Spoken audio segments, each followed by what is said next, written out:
Hola chicos, ¿qué tal? Vamos a continuar con la clase en la lección 1. La lección 1 se llama terminología algebraica. Vamos a ver qué es el álgebra, ¿sí? En clase les voy a preguntar qué es álgebra, vamos a llegar a una conclusión. Y ya que sabemos que el álgebra es una parte de las matemáticas que voy a utilizar, aparte de los números, el abecedario para poder expresar o representar valores que en el momento no nos interesa, ¿sí? Lo primero que vamos a tener que aprender es que nos van a poder dar en un listado algunos enunciados del lenguaje cotidiano que los vamos a tener que cambiar al lenguaje algebraico. Es lo primero que tenemos que ir aprendiendo para poder entender un poquito más acerca del álgebra. Es decir, si en un ejemplo me dicen quiero expresar o representar un número cualesquiera, es por tradición utilizar la variable x o la variable y. Pero no son las únicas letras que debes o puedes utilizar para el álgebra. Cualquier letra del abecedario, desde la A hasta la Z, van a representar a los valores que normalmente trabajamos en las matemáticas. Si a usted le acostumbra o quiere seguir con la costumbre de manejar la variable x, no hay ningún inconveniente. Pero si alguno de sus compañeros la respuesta en lugar de x fue A o Z, también es correcta, porque lo único que quiero es que me exprese o que me represente lo que va a ser un número cualesquiera. En ese mismo orden, si me dan otro enunciado que me diga la mitad de un número, pues ustedes saben que un número o la mitad más bien se expresa así con esta fracción. Y si ya dijimos que un número cualesquiera es cualquier letra del abecedario, pues podemos utilizar ese mismo ejemplo anterior para poder tomar la respuesta de este y simplemente le ponemos una letra. Podemos seguir manejando la misma letra o cambiarla completamente diferente. Un medio de A, ¿sí?, que sería un medio de X, es la misma respuesta. O podemos omitir este 1 y simplemente ponemos la variable entre 2 porque es la mitad de ese número. Y en el tercero y último de los ejemplos, cuando nos expresa en un lenguaje cotidiano, si me dijeran un número aumentado en 4, pues si un número es cualquier variable, normalmente manejamos la X, le vamos a agregar o le vamos a aumentar 4 para que ese esté expresado en el lenguaje algebraico de un lenguaje cotidiano. También se va a poder dar el caso que te den el lenguaje algebraico y tú lo tengas que pasar para expresarlo en un lenguaje cotidiano.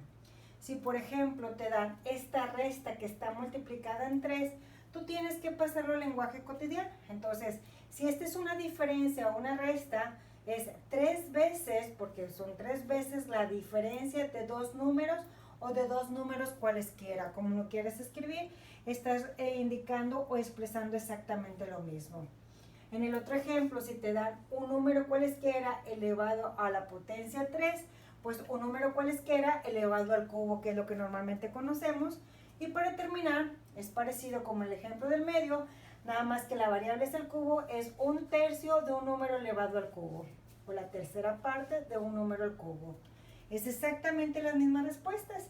Ahí en tu libro vas a poder tener oportunidad de practicar más ejemplos que te los den en lenguaje cotidiano y tú los cambies al lenguaje algebraico, o que te lo den del lenguaje algebraico a lenguaje cotidiano. Y así vamos a ir conociendo un poquito más acerca del álgebra. El álgebra, entonces, podremos decir que va a estar representado o vamos a tener dos partes importantes, lo que es un coeficiente numérico y una parte literal, ¿sí? Ese coeficiente numérico puede ser positivo, puede ser negativo, lo que sea, y la parte literal puede ser una letra o varias letras, pero las letras en la parte esta se llama base y los numeritos se llaman exponentes. Normalmente, cuando el exponente es igual a 1, no acostumbramos a escribirlo, pero más adelante nos vamos a dar cuenta que es bien importante que como quiera sepas que está ahí el exponente 1 para los cálculos que vamos a hacer. Entonces, en este ejercicio pongo el monomio de menos 5a cuadrada by a la quinta. Entonces, si me dicen identificar el coeficiente numérico, pues el coeficiente numérico es este número que utilizamos normalmente en matemáticas, pero su signo es negativo, que también lo tenemos que considerar. Es menos 5 el coeficiente numérico. La parte literal sería a cuadrada by a la quinta. ¿Ok? Lo vamos a necesitar más adelante. Es bien importante que lo tengan presente para otros ejercicios o ejemplos que vamos a hacer. Y de acuerdo a la cantidad de términos, se van a clasificar en monomios, binomios, trinomios o polinomios. Un término pueden ser todas las letras, mientras que no venga un signo de más o de menos, sigue siendo un término. Es decir, si a mí se me ocurre ponerle c cuadrada d cúbica, aunque sean muchas letras, sigue siendo un solo término, un solo monomio. Y aquí el coeficiente numérico que no lo escribimos, ya dijimos que cuando no lo escribimos representa un número el coeficiente numérico. Si en algún examen o algún ejercicio me preguntan el coeficiente numérico de este término, aunque no esté escrito, ya sé que va a representar un número 1. La parte literal de también es 1, para que no se te olvide al momento de hacer más adelante algunos ejercicios que vamos a ir explicando sobre la marcha. Y aquí, por el simple hecho, este es un término y este es un signo que me va a separar el segundo término. Por lo tanto, cuando tiene dos términos se les conoce como binomios. Bi de 2. 5x cuadrada más 1 es un binomio. Un trinomio está formado por 3 elementos. A cúbica menos 5a cuadrada más 2. Estos son los signos que separan para poder saber cuántos términos tiene el ejercicio con el que vayamos a trabajar. Y cuando son más de 3 elementos, en general se les llaman polinomios. Es decir, pueden ser 4, pueden ser 5, pueden ser 6, la cantidad de términos, y en general se les va a conocer como polinomios. Y va a haber algunos ejercicios que me van a estar preguntando acerca del grado del término.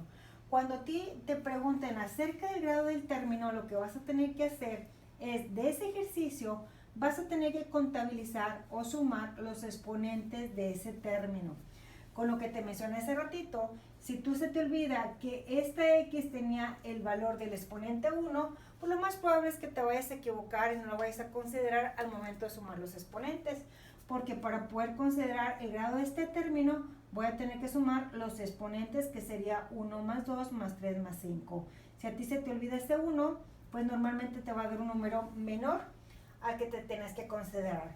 Sumamos los exponentes, entonces este monomio, la respuesta correcta que tú tienes que indicar es de grado 10.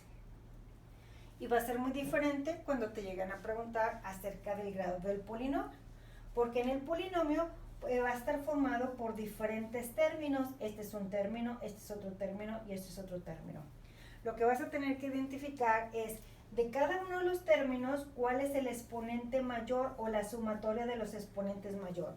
Si yo sumo aquí el 2 más el 4, me va a dar el 6, aquí tiene 5 y aquí 1. Entonces, el grado de este polinomio, el que suma mayor, es el grado 6. Por lo tanto, en este ejercicio, este polinomio es de grado 6. Hasta ahorita es todo de la lección 1. Vamos a continuar más adelante con la lección número 2. Hasta luego.